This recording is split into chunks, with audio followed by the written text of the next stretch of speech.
deter us. Well, police have arrested a suspected serial killer in Tampa. 24-year-old Howell Emanuel Donaldson is being charged with 4 counts of murder. He's admitted to owning the gun used in at least 4 killings in Seminole Heights neighborhood since October. Here's Tampa Police Chief Brian Dugan. Howell Donaldson showed up at the McDonald's where he worked and gave a bag to a coworker. The coworker opened the bag when Mr. Donaldson left and found the gun inside. Didn't think much of it, just thought it was strange that there was a gun in there, and gave the bag to a police officer who was in the McDonald's. That was the bit of information that we were looking for. That is what we needed. The police officer called our operations center, and we took up the investigation immediately from there. Dugan went on to say that he can't imagine what the families of those killed went through over the past 51 days and that there is still a lot of work to be done in prosecuting the case. Manuel Bojorquez has more from the Tampa neighborhood of Seminole Heights. At the news conference, the Tampa police chief, Brian Dugan, was emphatic, saying, quote, "I assure you this is the man who did this." He and the mayor talked about the evidence they have so far in this case. They say that the suspect, Howell Donaldson, did admit to owning a gun, but then didn't really say more after that as far as a motive or as far as why he allegedly targeted this area of Tampa known as Seminole Heights. But the police chief made it clear that their ballistic evidence, in his opinion, shows that the gun that was used in all 4 murders is the gun that they were able to recover yesterday in a very interesting way. They say that the suspect worked at a McDonald's and turned a bag over to another employee there that contained the gun. That employee then contacted police and said, "This is interesting, something that you should take a look at." And then they were able to arrest the suspect after 51 days of having a serial killer on the loose. We also heard from family members of the victims here.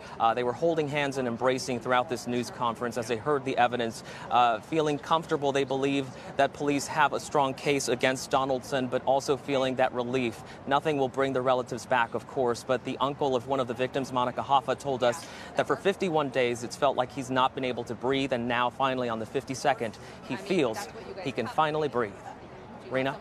Manny, thank you so much. Well, Dr. Bryanna Fox is a criminology professor at the University of South Florida in Tampa. She recently worked as an FBI profile, even collaborating with Tampa police on this particular case. She joins us now. Dr. Fox, I want to ask you, we heard that account that they handed over, the alleged suspect handed over the bag. Were you surprised to hear that? Yes, of course that's unusual. People don't like to get caught. But at the same time, he may have been feeling a lot of pressure after killing 4 people and feeling like, what do I do now? So at this point, he may have actually been looking for an out, such as, leaving the state and perhaps even getting caught. He feels a sense of relief now. Is there a profile for this type of a person? Are you surprised by who the alleged suspect is?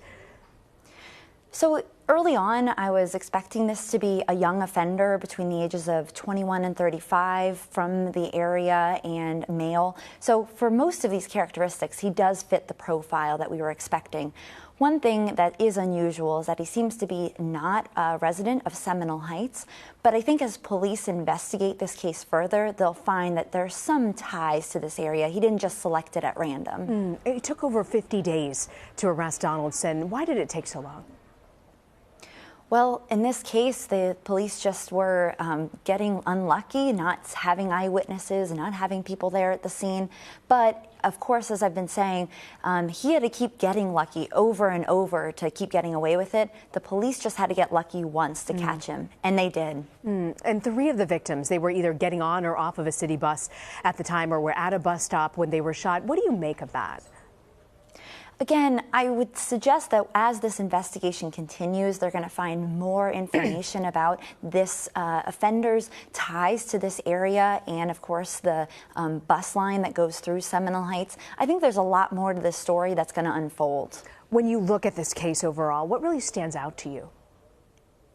Well, for one, that the offender had a college degree. He was on a basketball scholarship. He seemed to be a normal kid, and then something, of course, went wrong.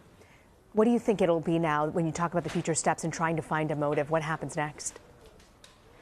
So a potential line of investigation with the motive could be Was he feeling that there was a series of injustices against him, that he had this anger and he wanted to regain control, and now he's acting out and trying to regain control in this very, horrific way by killing other people, almost in a way to make a name for himself, that he didn't achieve his goals and he ended up working, at a McDonald's in the area, and now this is his way to regain some status and control over his life. Interesting. Dr. Bryanna Fox, so grateful you